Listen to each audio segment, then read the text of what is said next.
What's up, everybody? Today, a quick chat about risk tolerance and why you might have a slightly different or a drastically different risk tolerance than somebody else. And then I want to talk shortly about what my risk tolerance looks like, and then 3 things that you can do to reduce the risk when you're looking at a deal, whether it's real estate, buying a business, starting a business, or investing in somebody else's business. So first off, everybody is going to have a different risk tolerance. Everybody's either a different age group, or they're at a different position in their life, or they might have a different level of financial backing. Multiple things can come into somebody's risk tolerance. Some of the biggest things are going to be age. In my opinion, when you're young, be bold.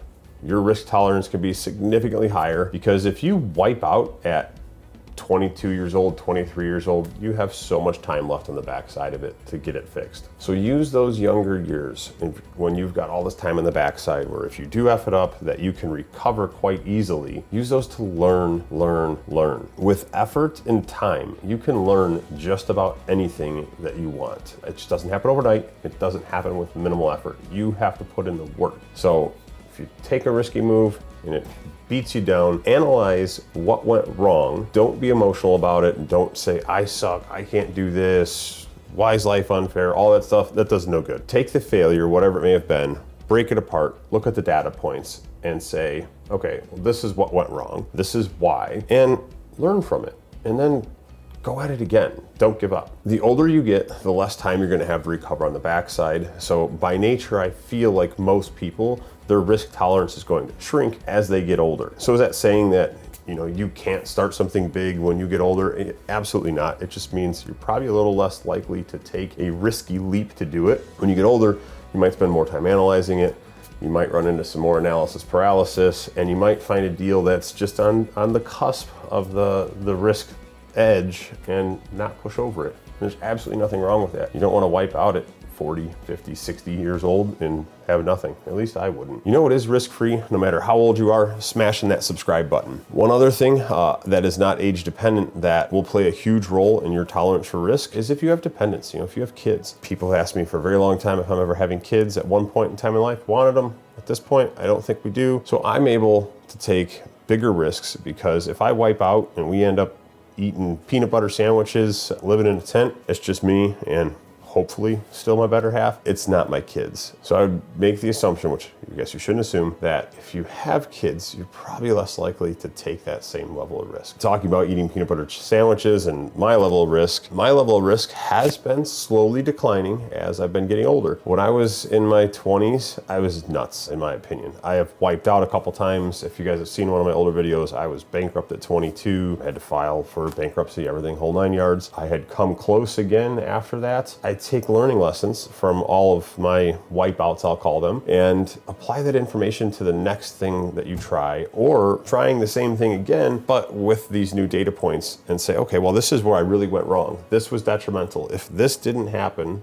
and I had changed, on this path, we wouldn't have wiped out. Well, then you can do it. But that goes back to, don't be emotional. Look at the data, see what you could learn from the experience, and apply it to the next one. I would say I still have a significantly higher risk tolerance than most people. I don't know why, it's just there. Like right now, I'm looking at another real estate deal. It's a bigger deal for rehab and flip. While we've already got one going, I just bought 2 lots. I'm supposed to close on another lot here shortly, and it's gonna be a push, but I'm like 95% sure we're gonna pull the trigger on it. I've analyzed the data, I've taken my information from the past, and I've factored in as many things as I can, and I think it makes financial sense. And I think the turnaround time makes sense, even if I've got to put buffer in there. Now, is that to say that it's a guarantee?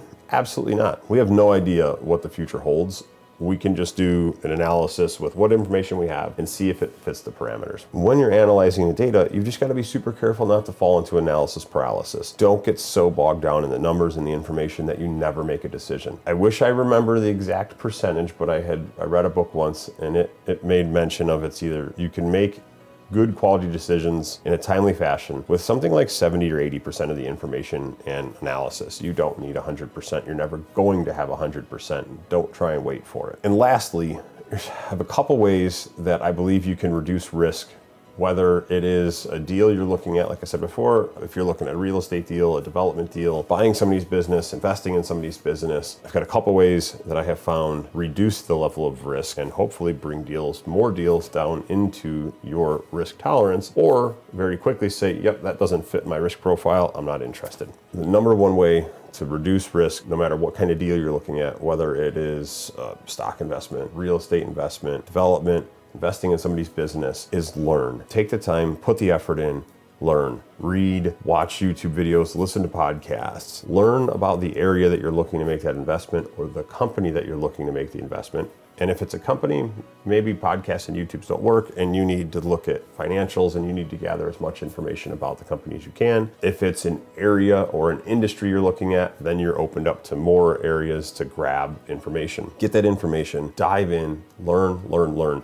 The more you can learn and the more you understand, the better that you can analyze how risky a deal is. Second, find a mentor in the area that you're looking to invest. This probably doesn't work so much for stock market. I guess it could if you had a good investor buddy who's phenomenal at data analysis and stuff. I can't really speak to that one. If it's something in business or business acquisition or real estate, there's a plethora of people that you can find to be a mentor. A mentor is going to leapfrog you forward. They can quickly lay out, hey, here's some pitfalls to look out for. Boom, boom, boom, boom. And here's some things that you can do that'll help set you up for success. And then here's some kind of maybe could possibly happens. You take that information from a mentor and you pair it with what you do in your learning and your analysis on the first method, and it's significant. It can significantly, number one, reduce the time it takes you to analyze the deal. Number two, it can also really help you do a better analysis and get to a decision a little bit more quickly and more soundly. And lastly,